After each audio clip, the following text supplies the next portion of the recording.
About a good review for IAM, for S3, and for security policy. So if you're studying for AWS associate exams, cloud protection, and specifically for the security specialty, this video is for you. So let's get started. What is IAM? IAM allows you to manage users and their access levels to the AWS console. Understanding IAM and how it works, it is important, not only for AWS certification exams, but primarily for day-to-day administration of your company AWS account. I am used to say that IAM is the central pillar for any security issues and for basic cloud administration, because if you don't have a clear understanding on how to manage users and their access and the concept of least privilege, you certainly will have a gap on your company and on your exam. So the main points of IAM: access and identity and access management provides the following functionality. We have centralized control of your AWS account, shared access from your AWS account, access granularity, access federation, including Active Directory, Facebook, LinkedIn, and so on. We have multi-factor authentication, the MFA. We have also just one second. Okay, provides temporary access to users and devices to services when needed only, and allows you to customize your own access policies. It also integrates with different types of AWS services, and of course, it is compliant with PCI DSS. So the main IAM terminologies, we have users, and users such as people, employees of organizations, and so on. We have groups. In simple terms, they are a collection of users. So every user in a group inherits that group's permission. We have policies that are made up of documents called policy documents. Those documents are in JSON, and they are the ones that give permissions for what each user group or roles are allowed to execute. And we have, of course, roles. You can create roles and assign most AWS resources. So the concepts: IAM policies. IAM policies specify what you can do with any AWS resource. They are global and apply to all areas of AWS.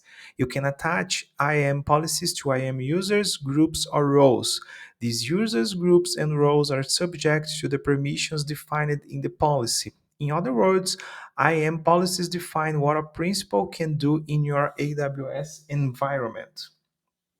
AWS Managed Policies. And AWS Managed Policies is a standalone policy created and administered by AWS. Literally, even millions of AWS accounts use those policies.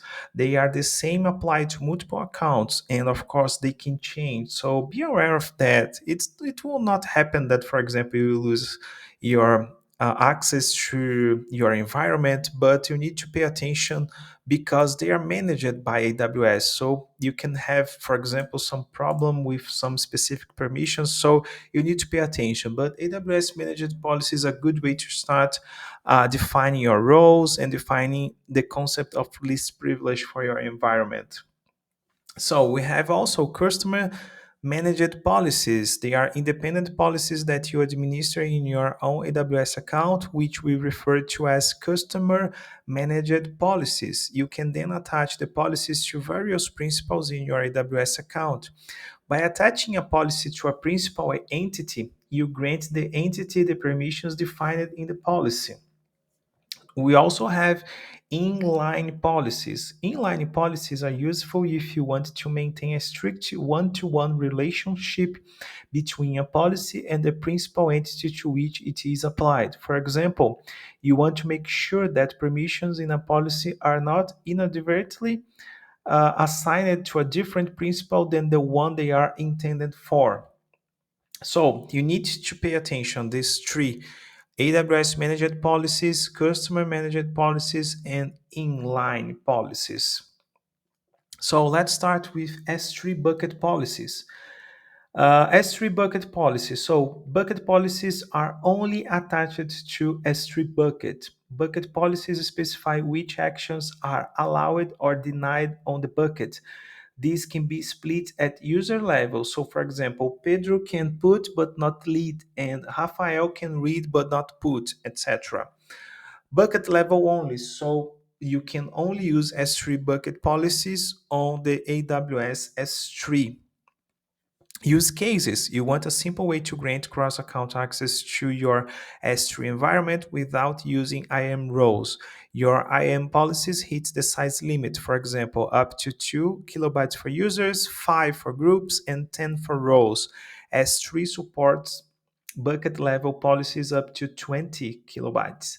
Do you prefer to keep, of course, if you want to use bucket policy, you want to keep access policies in your S3 environment. So, for example, imagine that you have a development environment and your developers, they don't have permissions on IAM, so they need to manage access to S3 so they can use bucket policies. So S3 ACLs. S3 ACLs are a legacy access control mechanism that predates IAM. So they were there before IAM. AWS recommends adhering to IAM policies and S3 bucket policies. However, if you need to apply policies on the objects themselves, use S3 ACLs. Bucket policies can only be applied at the bucket level, while S3 ACLs can be applied to individual files, individual objects. So the use case for S3 ACL. So if you need permission granularity on individual files or objects in S3, bucket policies are limited to a maximum size of 20 kilobytes. So consider using S3 ACLs if you think this policy could grow too large. So you need to keep in mind, if you are talking about IAM, S3 bucket policies, and S3 ACLs, what happens when there is a conflict? What happens if an IAM policies conflicts with an S3 policies that conflicts with an S3 ACL? Understanding this fully is critical to passing your exam. So how does the authorization process happens between those three? Whenever an AWS principal, a user, a group, or role issues a request to S3, the authorization decision depends on the union of all applicable. So, what is least privilege? With least privilege, decisions always default to deny. Also, explicit denial always trumps an allow. So, if you deny access to something somewhere and then something else allows access, the deny will always override the allow. So, for example, an S3 bucket policies deny access to some object and there is no S3 ACL, access is denied. Likewise, if no method specifies and allow the request to be denied by default. So remember this. This is really, really, really important for your exam and for your daily basis administration within AWS. Only if no method specifies a deny and one or more methods specifies an allow is the request allowed. So always remember, if there is a deny, the deny will prevail, okay? So tips. With least privilege decisions always assumes a deny. Also, an explicit denies always trumps an allow. If no method specifies an allow, the request will be denied by default. Only if no method specifies a deny and one or more methods specifies an allow is the request allowed. When we talk about securing transport, we need to pay attention to this part of an policy for IAM. So you need to pay attention specifically to this part here. When it's a Boolean, AWS secure transport is false. So you need to just enable HTTPS request within an S3 bucket. So you need to put that part, that piece in your bucket policy so you can have a secure transport within your access to an S3 bucket, okay? So let's talk about now on cross-region replication in S3. So starting with the definition. Cross-region replication replicates objects from one region to another. By default, this is done using SSL. You don't need to create policies or IAM policies to enable that feature. You can replicate objects from a source bucket to just one destination bucket. After Amazon S3 replicates an object, the object can't be replicated again. So this is the main concept that you need to understand. So we need to talk about the requirements to enable cross-region replication in S3. So the first of the requirements is the source and destination buckets must have version control activated. The source and destination buckets must be in different AWS regions.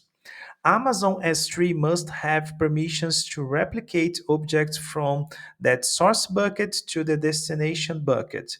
If the source bucket owner also owns the object, the bucket owner will need to have permissions to replicate the object. Otherwise, the owner of the object must grant to the bucket owner read and read ACP permissions for the object.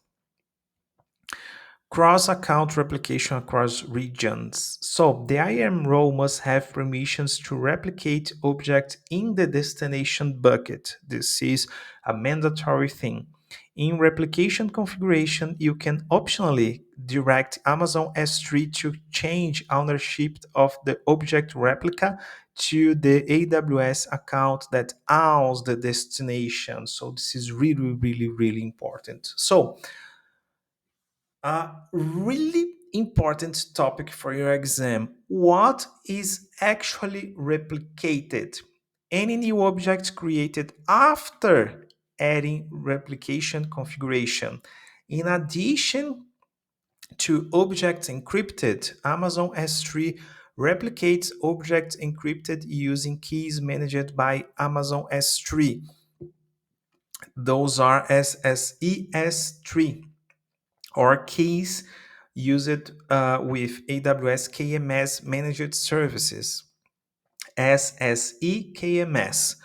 Any object metadata is replicated, any object updated ACL, any object tag. So tagging is a really, really important thing to administer, to organize, and for configuration management, for billing, for everything. Try to use tags for delimited your environment, your team, the owner, everything that you need to have as a segregated, and try to align that with your company business unit, with your company structure. It's good because with tagging, you can have the whole organization and monitoring your environment. And of course, as you can see, replicate information and organize your assets. Continuing, Amazon S3 only replicates objects in the source bucket for which the bucket owner has permissions to read object and read access control list, the ACLs. So, as we saw what is replicated, let's talk about what is not replicated. Anything created before the cross-region replication replicated is activated. Object created with server-side encryption using encryption keys provided by the customer. Pay attention to that. Only objects created with server-side encryption using keys provided by the customer, and object created with server-side encryption using KMS will be replicated if you enable that option. If you don't enable, it won't be replicated, okay? Object in the source bucket for which the bucket owner does not have permission. That can happen when the owner of the object is different from the bucket owner. So pay attention to this. Delete market, and of course, if you delete a specific version of an object, this is a security mechanism. The delete markers we'll be talking in the following slide. So you don't need to use the policy AWS Security Transport for replication. We can use that only for HTTPS because that part of the policy will be applied by default once you enable replication. Delete markers are replicated, but files deleted versions aren't. Versioning will need to be enabled for you to start enabling the cross-region replication, and it's default of is a default behavior. It is possible to use the CRR cross-region replication of a AWS account to another. So the AWS IAM role needs to have permissions to replicate object in the destination bucket. That is one security practice. So if you need to use a custom certificate with CloudFront to create one CloudFront distribution, you have the option to use the default CloudFront certificate or use your own custom certificate. If you agree that your users access your content using a domain name like *cloudfront.net, it will be using the default CloudFront AWS certificate. But if you want to use a domain name that you already have, for example, pigsite.tech, you will need a custom certificate, and this is a mandatory thing. And you can create a custom certificate using Certificate Manager. So if you are using AWS Certificate Manager, then their certificates have to be created or registered in the region US East 1, Northern Virginia, so that CloudFront can use it. If you create in other region, CloudFront won't be able to see and you won't be able to use. So, tips for how to use custom certificates with CloudFront. To create one CloudFront distribution, you have the option to use the default CloudFront certificate or use your custom.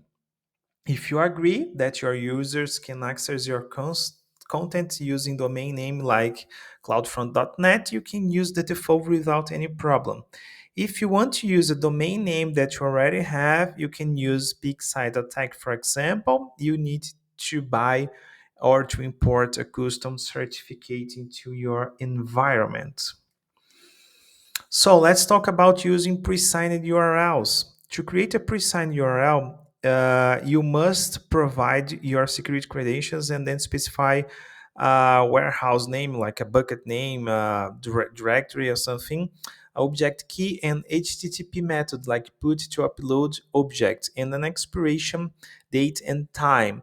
The pre-signed URLs are valid just for the duration specified, or you can start the action. Of course, you need to start your actions before the expired period. So the definitions here about security token service, AWS STS, grants temporary and limited access to users to AWS resources. Your users can come from three sources: federation, usually it is Active Directory. It uses security assertion markup language, the SAML language, and grants temporary access based on users' Active Directory credentials. You don't need to be a IAM user. Federation with applications. You can use Facebook, Amazon, or Google, or other OpenID providers to log in. Access between accounts allows users of an AWS account to log in resources into another. So the important terms about AWS STS are the following. We have federation, so we can combine or get together one user list in a domain, such as IAM with a user list on another domain like Active Directory, Facebook, uh, Amazon, Google, and so many others. Identity broker, a service that allows you to take one identity of point A and join, federate that into the point B. Identity store, service like Active Directory, Facebook, Google, and so on. And the identities which means in simple terms, a user of a service like Facebook, Google, Amazon, and so many others. So the use case about secure token service, just for your understanding here. The person enters the credentials, so the username and password. The application calls the identity broker, and this captures the username and password. The identity broker uses the organization's LDAP, like Active Directory, to validate the user's identity. So at this point here, at number 3, they are just matching if the user exists. The identity broker calls a new GET Federation token action using IAM credentials. That call must include the IAM policy and the duration, which can last from 1 to 36 hours, along with policy that specifies the permissions granted for the credentials that are temporary. The STS confirms that the policy of the IAM user is making the call to the action get federation token and granting permissions to create new tokens and returning the value to the application. It can be an access key, a secret access key, a token, and the duration. The identity broker returns security credentials for the application. Then the IAM validates and grants the requests. So those are the basic steps. Can have more or less depending on the flow of your application. So Web Identity Federation. Let's start with the definition for us to set the baseline here.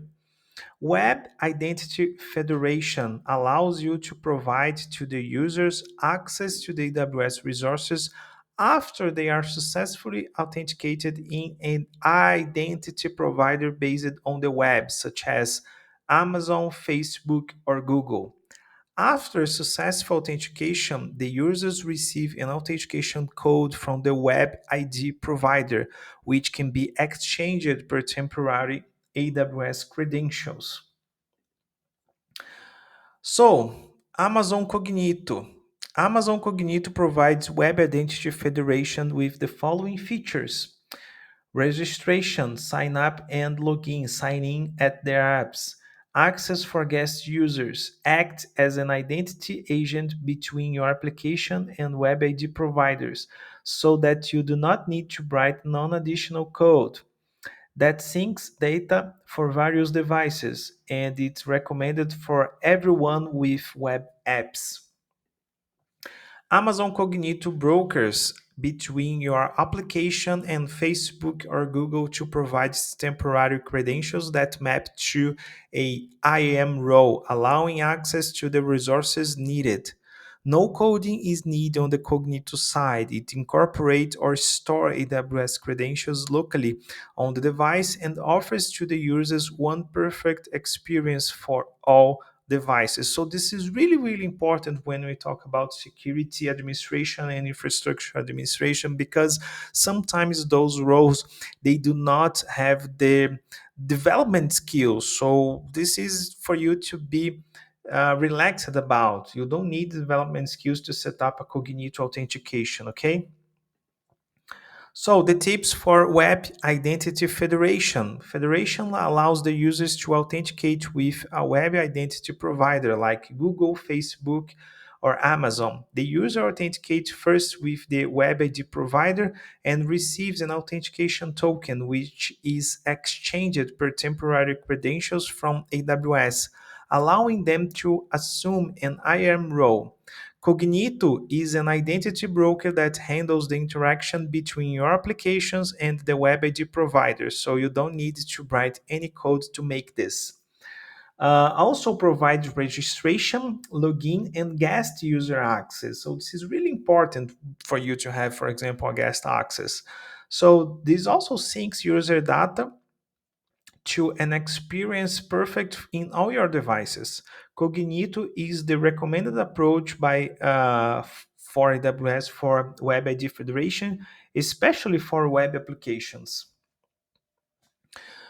Remember the definitions. Cognito provides sign up and sign in, access for guest user, acts as the identity agent between your application and web ID, syncs data for various devices, and is the recommended for AWS. Cognito user pools. So, what you need to understand here is that user pools are user directories used to manage sign up and sign in functionality for mobile apps and for web apps. Your users can log in directly in the user group or indirectly by an identity provider like Facebook, Amazon, or Google. Cognito acts as an identity broker between the ID provider and AWS. When the authentication is successful, it does generate multiple JSON web tokens. Identity pools allows you to create identities exclusively for your users and authenticate them with identity providers. With an identity, you can get temporary credentials privilege with limited access from AWS to access other AWS services. So the main points are user pools and directories, and identity pools allows you to create identities exclusively to users and authenticate them with the identity providers.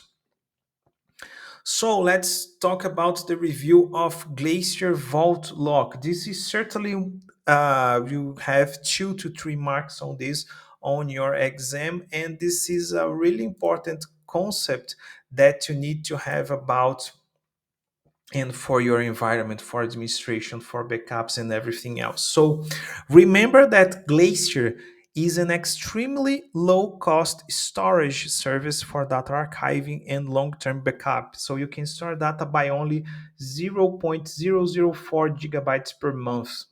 So the data is stored in archives. Archives are a single file or several files stored in .tar or .zip files. Vaults are containers that hold one or more archives. Glacier Vault Lock policies. So you can configure and enforce compliance controls for individual Glacier vaults using one vault lock policy. So a vault lock policy is similar to an IAM policy to set up files as a warm, bright ones, read many. So, for example, you can create data retention policies for 5 years. The steps to configure Glacier Vault Lock policies. So you need, for example, to start blocking. You can attach one Vault Lock policy to your vault. This sets the lock to a state in progress. You can have up to 24 hours to test it. So pay attention to that time. So if the policy doesn't work, you can abort. But once validated, they are immutable. So you need to delete the policy. Okay, so keep this in your mind. So remember, Glacier is an extremely low cost storage service for data archiving and long term backup. Your file, you store your files as archives are stored in vault. A vault lock policy allows you to configure and enforce compliance controls for Glacier vault locks. Remember the warm files, write one time, read many. Create data retention policy, for example, for 5 years, and apply controls, regulatory, and compliance. So, AWS organizations. AWS organization is an account management service that lets you consolidate multiple AWS accounts into one organization that allows you to centrally create and manage your environment. So you have centralized access control. You can organize your accounts into groups or OUs, organizational units for access control. You can attach control policy based on controls. They are named service control policy. So we have this topology here with 7 AWS accounts. Of course, the 7 is the root master account. So on your right side, you can imagine you have there your development account. So you have account 2, account 5, and account 6 representing your development environment, and you can only apply one service control policy that goes to those three accounts, accounts 2, 5, and 6. And on the other hand, on the left side, you have account 1, account 3, and account 4. Imagine that they are production environment, and you can have one service control policy applying to account 1 and account 4, and another service control policies that apply directly to account 3. So this is the concept that you need to keep in your mind. And of course, a service control policy is used to centrally control the use of AWS services across multiple accounts as a filter that restricts access to AWS services. SCP applies to all OUs and accounts below the OU to which it is linked. Can be used to create a permissions threshold and a permissions boundary, and restricting the actions that users, groups, roles, or those accounts can do, including the root account. So pay attention to this because you can, of course, lock your environment and it will not be funny, okay? So one specific and good concept to have in your head: SCPs can only deny access. They cannot allow. This is a very important concept for you to have before your exam. So, the final tips for AWS organization to end this lesson. AWS organizations allows you to organize your accounts into groups or use for access control and billing. You can attach policies based on controls, so they are named service control policies. We can have management for organizational units, group of accounts, or individual accounts.